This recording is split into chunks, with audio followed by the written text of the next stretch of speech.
Welcome on into One Nation. Andy Petrillo, Jordan Wilson with you. We were with you until very late Sunday night. We're back at it on Monday because we have a lot to dive into, Jordo.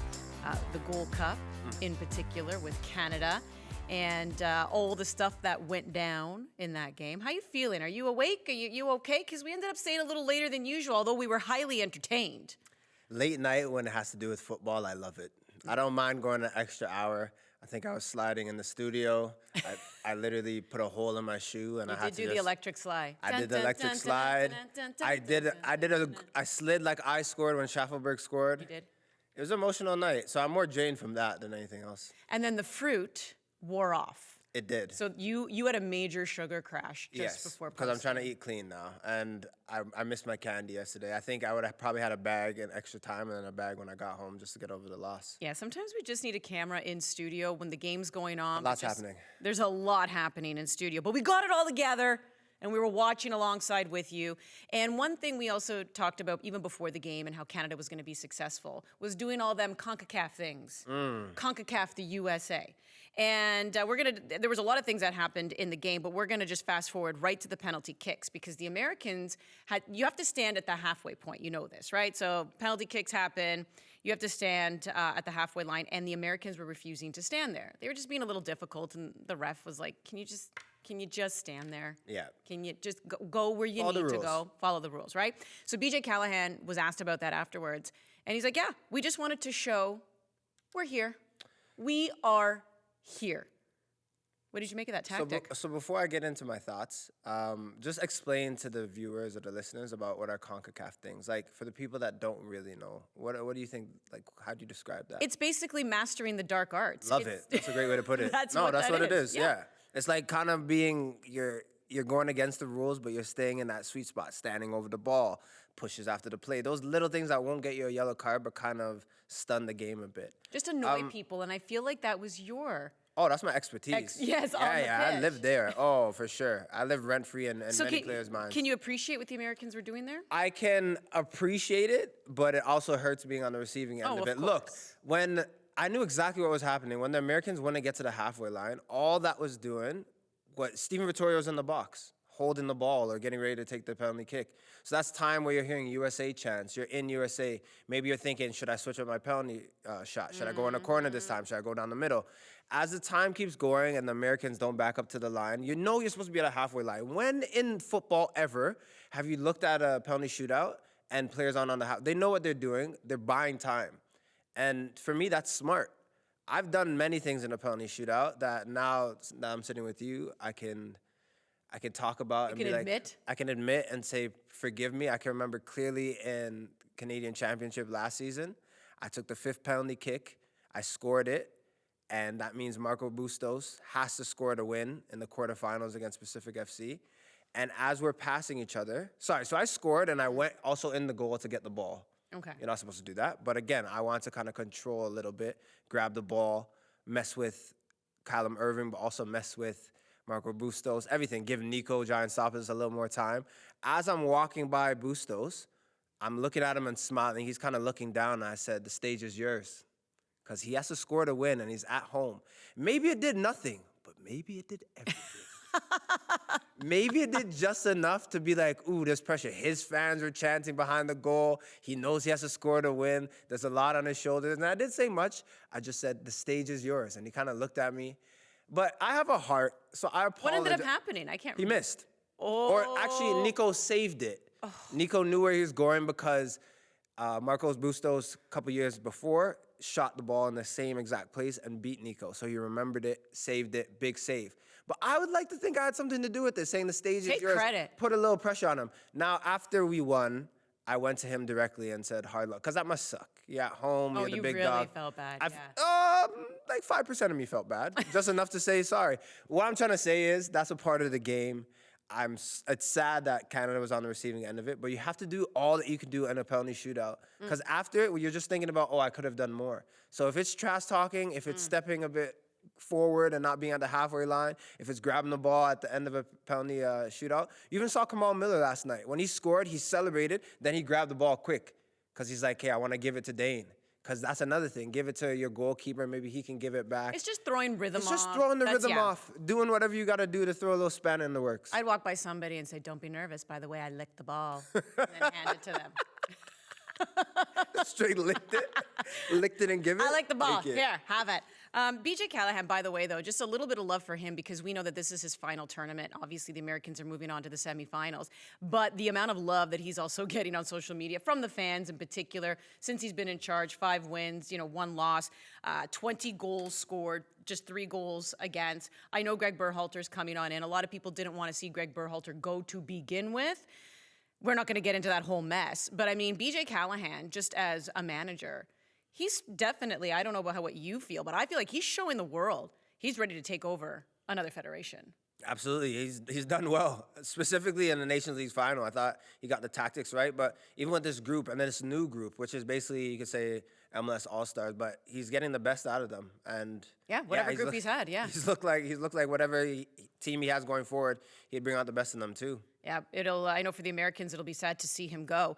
So we'll dive into this a little bit more. This was the second time that the Canadians, the Americans, went to penalty kicks at the Gold Cup. First time was 2002. That was 0-0, and then they go to PKs. The Americans walk away 4-2, victorious in that one. This time around, they beat the Canadians 3-2 after a very exciting 2-2 final. And I wonder if this game, given the fight that the Canadians put in, yes, they're out. They go out at the quarterfinal stage. Given the game, given the personnel as well that John Herdman had to work with, the substitutions that were made, just the fight to the very end. Do you feel that the Canadians gained that momentum back, at least with the fan base? The diehards are always going to be there. We're talking about the casuals who jumped on the bandwagon during the World Cup, which I always say the more the merrier. I don't care if you're jumping on the bandwagon. Come on over. But the thing is, with those types of fans, if you don't keep producing, they inevitably just lose interest. So the World Cup qualifiers was this incredible ride. And then the World Cup, according to John Herdman and the players, I'm not saying anything, I'm not telling tales out of school here, was a massive disappointment. They got the goal, but nothing else. So that was a disappointment for them. Nations League final, obviously we know disappointment. But even though they get knocked out here, the way they lost, fighting, scratching, tooth and nail, have they changed the momentum back in their favor? They have. In my opinion, I think it's admirable the way that they fought. I think for me, and I said it yesterday on our post game, for those of you that didn't hear, but that's like the building point now. That's the minimum that Canada can bring. If they can keep that up in terms of this is what we bring every time we wear the jersey, and then you can add the tactics and the chemistry and getting your big dogs in and maybe you're a better team. But I thought that was missing in the Nations League final. And now I've watched that twice. And looking at that match against the U.S., but then look at the match last night, Sunday night, against the U.S., 2 different teams. They were locked in. They were ready to give. You saw countless times Osorio in our own defensive box blocking shots, players getting their body just to get in front of a shot. That's the desire that can always keep you in games, right? And then there's those little margins that maybe tip you over. A margin yesterday was when Schaffelberg scored 2-1.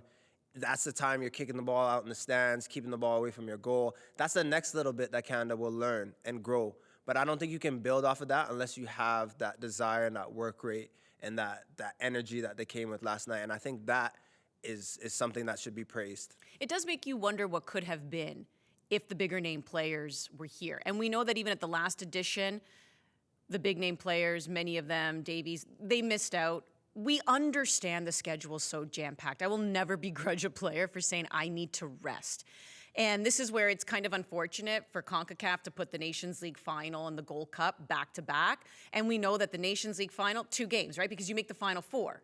So you have 2 games. A little bit easier.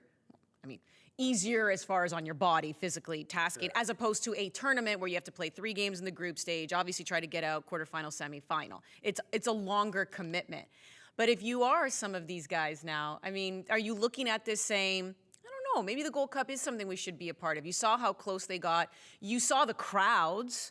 You see how the fans get involved. It is a tournament that has a deeper history than Nations League final. Do you think that onus should be on the players to pick and choose, or do you think CONCACAF maybe needs to do a better job at scheduling? A bit of both, but I would say I think players as well. I understand being a foreign player. I didn't play at these guys' level where you're going 11 and a half months out of the year. But I think prioritizing playing for your country and winning a trophy and playing at the Gold Cup, that needs to be a priority. I look at Jamaica with Antonio, Gray, Bailey. Big dogs have come in and looking like a strong team. Now they're in the semifinals against Mexico. Who knows what can happen, but at least you know this is your best team. You're going to go and win a trophy or put a team together to go and win a trophy. I like the experiment that happened with Canada in terms of young players coming in and getting their caps and seeing how great they can do. And that's a tournament where you can really push yourself into a squad.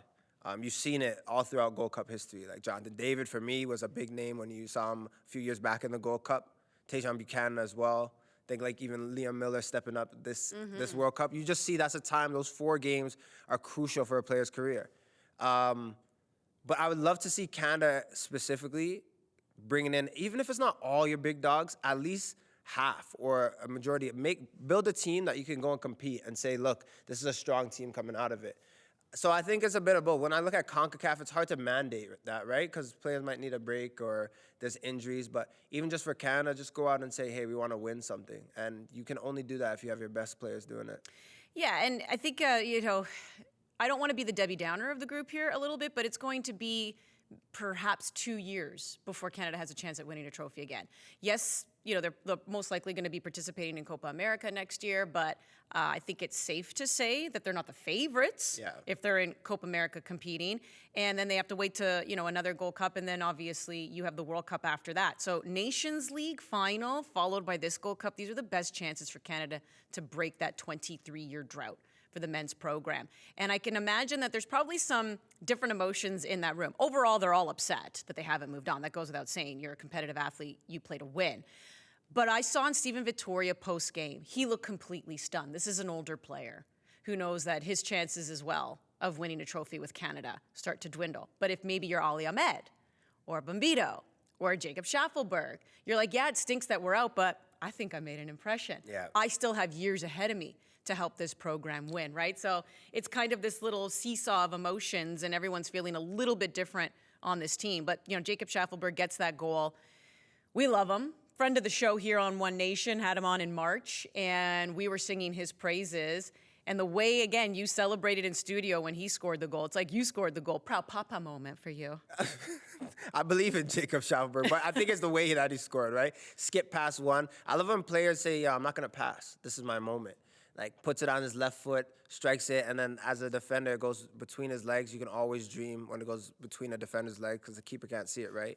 Also gets deflected, but he struck it with enough venom that it goes in goal. But look, for me, that was a bigger moment because we mentioned it, right? March 14th, we had him on the show. Yes, I checked. I looked it up. We had him on episode 5. If you haven't heard it, go and listen to it. Go download all the episodes and listen to them. I think we're at 21 today, so go back to 5. But look, we had him on, and he was playing top form football in the MLS and for Nashville. And we're saying, well, how are you not a part of the Canadian team? It's hard to break into a team. You have to show that you're about the team environment, but also that you stand out, that you have an X factor, that you're a bit different. But he's done that. I think when he came on, outside of the goal, when he came on last night against the U.S., he was the ace card. He was that card that you could play down the left side that was just causing havoc. And then, of course, it's nice. You're going to talk about the goal. But this is a guy playing with confidence, and I think that he deserves to just be in the group. I think that's what it is when he stepped on the pitch. By no means did he look intimidated. Even the other games Looked that like he belonged. Yeah, he looks like he belonged. He just did not look out of sorts whatsoever. It's going to be hard for him to crack the lineup. Just simply, again, if we're talking about the big stars on this team has players who can score, and Kyle Larin and Jonathan David, and obviously on the flanks, at least right now, in many ways, the way Herdman plays certain systems, it's Alphonso Davies and Tejan Buchanan. But if he changes up a system, if he plays Alphonso Davies as left back, you kind of open up that side. Who knows, right? But at least he's made a case for himself. Can I say that's all something you can quickly ask for as a player. you brought up John Herdman. I wasn't going to do it, but then, since you brought it up, tactically, he's been ridiculed a little bit. Obviously, one being Croatia, playing 2 in the midfield, then starting, Nations League as well, but then also going into the beginning of Gold Cup. Why are you playing 3 in the back? I thought his tactics last night, superb. Who he put on, superb. The fact that you nullified Sands, everyone's talking about Sands for the U.S., the center midfielder, defensive midfielder, and Mihalovic and all these players, they had their poorest performance. And that wasn't because they were poor on the night. Canada made them poor. So that's a difference too. You can have a day where players aren't showing up, and you live with that. You can't be perfect all the time. No one's perfect from the day to day. It's hard to do that as an athlete. But when a team causes you to be poor, and Canada did that to the U.S., by just sitting back, being a bit more defensive, structured, and pressing at the right time, I thought he did a lot with this group, and I think he deserves a lot of credit for how he went about that game. And you just have loved to see that translate into a semifinal berth. Yeah. But there's a lot of positives to take from that game. Speaking of positives, young player, before we head to some other young players on the women's national team, who stood out to you in this tournament for the men? I mean, I think Ali Ahmed takes the show, or steals the show. Moise Bombito, I think he has a bright future as well, just because it's given not the situation easy. he was put Yes, into, it's your not- midfield, your center back, your midfield. You're basically replacing Eustachio in a system. You're saying, I got to do the things that he does, but then you shift in and have to complement your own skills. So I thought that he was physical. I thought that he has still a lot to learn, but him being green and raw, he did very well in that midfield. He was a bright spark for me. All right, so Canada sadly bows out of the Gold Cup, the 2023 edition. Hopefully, fingers crossed, we do see them in September in that window. I think we will, but we just know what Canada Soccer has been saying as well financially and being able to afford some of those friendlies. But now that you see these young players and you see that they're getting their rhythm, they're feeling comfortable, get them a game. I don't care. You got to get them a game. Agreed. Get them a game. The women are going to be playing games. They're going to kick off the on. World Cup, Australia, New Zealand, July 20th against Nigeria, or will they? We'll get into Nigeria's financial woes and threatening to boycott that first game. But let's start off glass half full instead of glass half empty. Over the weekend, Bev Priestman named her 23-player roster. And, obviously Christine St. Clair highlights the roster. Well-known names. Jordan Huitema, this is a player who a lot of people, including myself, putting in my starting 11, which is spectacular given the turnaround because this is somebody who didn't even make the Olympic roster. She was struggling, made the move, left PSG, went to NWSL and said, I have to get playing minutes and I have to score goals. And that's what she's doing. But surprising everybody is 18-year-old Olivia Smith. This is somebody who was playing at Penn State, playing university ball. This is somebody who just represented Canada at the under-20s at the championship in the spring to help the women qualify for the U20 World Cup. And she also played in League One Ontario last year. We're waiting to find out where she's going to sign. There's rumors that she has signed or is about to sign with a European club. We don't know. They haven't said just yet, Jordan. But she's clearly not just impressing on the pro side of things. She obviously knocked the socks off Bev Priestman because as an 18-year-old, she made the list. Do you think this was, an 18-year-old? I mean, I don't know. How much playing time do you think she's going to get? Is this a wise choice? I think it's a wise choice. I have so much to say about it. I think first, if you haven't seen the video on Canada Soccer's Instagram page, you need to watch it, or the site. It's on One Soccer Twitter as well. Look, this is a feel-good story, but there's two things that stick out to me. It's potential. So coaches gambling, I use the word gamble, I'm doing air quotes for the podcasters. Gambling on a younger player, knowing that in 4 years' time, what they could be. So maybe she's not going to get a lot of minutes this tournament, but she's in the environment. She's smelling. She gets a taste of the World Cup. So that's beautiful. So it's potential. But then for me, when I listen to the video, it's also about chemistry. Sometimes when you have, even if it's a 22nd, 21st player on a roster, you just like to have them buzzing around in training. You know what that does to older players as well? It just unites a group. When you have the oldest player in Sinclair working, and then you have the youngest player in Smith working, everyone in between has to find their spot, right? It's not like she's on a vacation, Olivia Smith. She's delighted to be there. She wants to go and show. So she's going to show that in training as well. God forbid there are a few injuries, or God forbid there's there are injuries. A depleted team. She might be someone that could get a sniff and get a mention. So sometimes it's about balancing a team and also keeping that player with potential, giving them that opportunity to be in and around a squad, because that is just huge for a potential future. Yeah, she beats out the likes of Clarissa Laracy and Marie Esmen-Aladou. These are players who do play pro, but Bev Priestman has seen something in her to the point where she beat them out. She's on the roster, whatever that is. You know, is she pushing the older players? Is she pushing for minutes? What about the chemistry? And again, she just played in a pretty big tournament at the U20 level. Springtime for Canada came up big with some goals here. Banging in goals. To help Canada, you know, secure that spot at the U20 World Cup. So speaking of injuries, right? So injury list. So we know who's not going to be there, and that will be Janine Becky, Desiree Scott. Jade Rose was at camp but left. Who seems to have made a full recovery. Achilles in particular, Nichelle Prince, Deanne Rose. We know Shalina Zadorsky was dealing with a lot of health issues. Didn't know what was going on. So she took a bit of a knock there. I think she ended up finding out she was celiac. Like, there was just a lot of things going on. She's fought back. She appears to be ready to go. So what is your level of, I'm gonna take the positive here. What's your level of optimism for Canada here on a scale of 1 to 10, knowing that they're clearly fit enough to be on this roster, but we also know that they're coming back from injury. Nichelle Prince in particular has not gotten into games. Deanne Rose has, but what's your level of optimism? So I'm an optimistic person by nature, but I'm just gonna look at the isolated situation here. I would say pretty high. I would give it a good 7. Now, I will say this in preface. I'm not expecting Nichelle Prince to go and start and play 70 minutes off the cuff. That is not a situation that I anticipate. Or Jade Riviere. I expect these players to play instrumental moments, whether that be the last 20 minutes or the start of a half, whatever it is, you bank on them having their moment, building them up for that moment. They have to maybe tailor their training sessions, specifically with Nichelle Prince, because she's dynamic going forward. Pacey, takes on players. You don't want to just burn her out as she's coming back from her Achilles injury. You want to pick those right moments. So Bev Priestman obviously has faith in them to have them in the squad, but it's just about tailoring, their workouts, but when you use them in games. But I'm really positive because I think specifically with Nichelle Prince and Deanne Rose, I think knowing the players that you're playing with and that chemistry, you need some ace cards. Both of those players are ace cards as well. I like 7. 7's nice. 7's nice. Happy. Maybe. When in doubt, you always say 7. Maybe 7.5. Or you're pushing it. Oh, 7.5.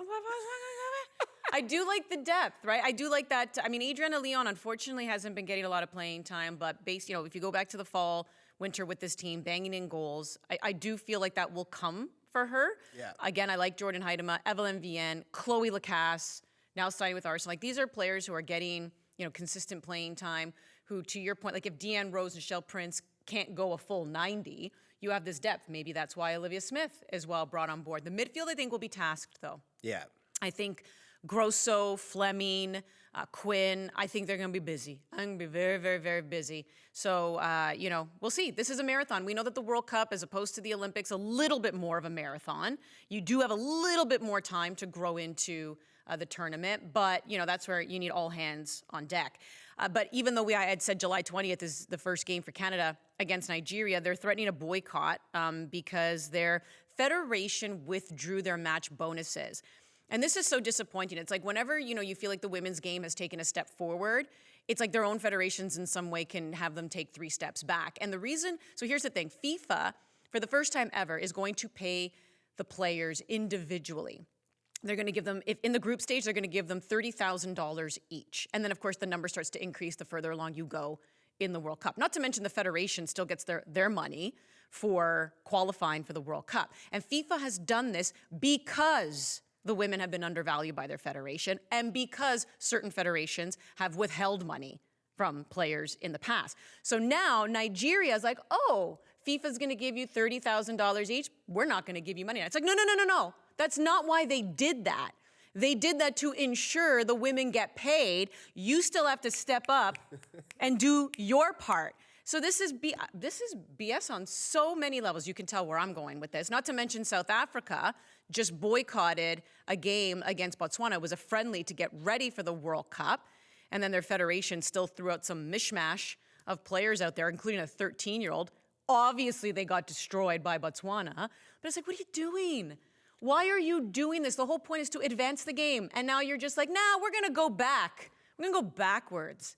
It's not making sense. You hate to see it. I don't have much to say on it. It's just, it doesn't make sense. Did I just go red from like here up? I mean, well, I don't want to make light of the situation because it's actually disheartening to hear about these stories. But look, You snapping with your left hand? Are you a wizard? How do you snap with your weak hand? You're just like boom, boom, boom. I can't. Yeah, no, maybe that's just a normal thing, but I can't do that. I can only snap with my right. Listen, if I could cast some spell on that federation to pay money, I would. I wish. They need to. I think, look, where we are right now in 2023 as well, and the way that the women's game has grown but is growing, you got to do it. You got to do it.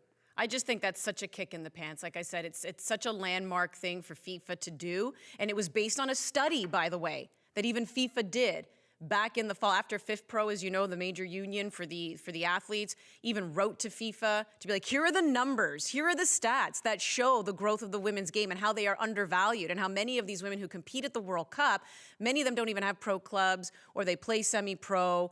There's just a lot that's undervalued. And a study was done by FIFA where they're like, you're right. You're absolutely right. And this is not good how federations treat their players, how some federations treat their players. I'm not going to say all. Yeah. So that's why they said to ensure that the women aren't getting you-know-what over, we're going to make sure we put money directly into their pockets. And now the Nigerian Federation is using it against them. Not cool. Not cool at all. Absolutely horrible. So we'll see how that goes because obviously that affects Canada. Yes. That's their first match at the World Cup. Let's play a little game of word association. I think we have about 5 minutes left, so we're gonna bomb through this. All right. So the prominent figures in the past few days for the national team. I'm gonna say their name, and you're gonna give me a word that you think of, what comes to mind when I say their name, and why. Okay. Sounds simple enough. Dane St. Clair. And I have to say one word. One word. Let's go. Ready. Okay. Oh, that's kind of like self-explanatory, but ready as in ready to compete or ready to take over Milan Borjan? That's up to Dane St. Clair. That's up to, if I'm going off of last night, ready to take #1 spot. But being a keeper is about consistency. Okay, our boy, John Herdman. I'm going to say fearless. To your point. High five me, Holmes. Sorry, I have a pen in my hand. Yeah, so that was a weak high five. Right. It goes back to what you also discussed about tactics. This is, someone, he did have veterans on the team, but he also had veterans who were underperforming in some ways. And then he had to maneuver a little bit, especially with these young players. He had to make quick decisions. I like the fact that, hey, if I didn't like a guy or the way he was playing, Bombito, again in that game, came out quickly, brought in the young guys, different formations. Fearless. I do like that. That's how you have to be in many ways as a coach. Because you know it can backfire on you, but sometimes you got to go for it. So he did. Bev Priestman. I'm going to say inspired or inspiring. Let's do that. All right. And my reason is just the way that she's balancing this team. I think having a young player and Olivia Smith come in, there are a lot of injuries, but she's balancing it. She's inspiring for sure. Okay. Okay, my question to you. Taryn Campbell scored a hat trick yesterday for Forge FC. What's the word that comes to mind? Wrecking ball. Jeez. Wait, is that 2 words? Doesn't matter. I mean, I think it's a hyphen. Yeah, there's a hyphen in there. It's a hyphen. Okay, yeah, so wrecking ball. That I love counts. it. And he went in there. Forge needed wins. They're no good. They've been losing a lot. With those 3 goals, he also ties Meyer Bevan now with Cavalry for the league lead in goals. He's in that Golden Boot race, which he was in 2021. Yes. We need that Taryn Campbell back. So I like just wrecking ball. I'm coming on in, and I don't care whose feelings I hurt. And it's crazy because he was like a 3rd string #9 for them, man. He's coming and been #1. Yeah, move out the way is what he said. Tommy Wheeldon Jr. I'm going to say steadfast. He had a hard start to the season. A lot of calls maybe didn't go his way or the games didn't go his way, but he's found a way to just be patient with his team, and now they're in 2nd place. Okay. Do you have a little bit more here? Yeah, just one more. I'll give Vancouver Whitecaps. They had a 91st minute loss to the Sounders. What's the word that comes to mind? Maybe it's a little confusing. Fair. They're the Can champs. 1 win in 4 since the Canadian Championship win, back-to-back national champs. I know they're still fighting kind of back and forth for that playoff spot, but they leave me a little confused right now, right? Because it's a winning team. They already have a trophy this year. Yeah. But I'm like, what's happening? What happened? Final one, Bill Manning. Heartbroken. There's just a lot of turmoil. Wait, him or the fans? I'm going to say Bill. Bill's a bit heartbroken for sure. There's a lot going on, man. And even, I'm not even going to get into it, but I'll say heartbroken. We'll leave it there. All right, there you go. Oh, my goodness. Bombing through that show, my friend. Lots to get into. So the men will wait and see for the national team if we see them in September. The women will be kicking off July 20th. We're going to have ourselves a World Cup show. Yeah, how Really excited are you for it? I am so excited. I love excited this. for you to host it and also just school me to the game as well, because we do all these shows, and this is my way to do a fast track in this industry. I'm also just excited that the World Cup is in the summertime. It's nice. Where it's supposed to be. Patios, margaritas, all the good stuff. We'll be having that on OneNation.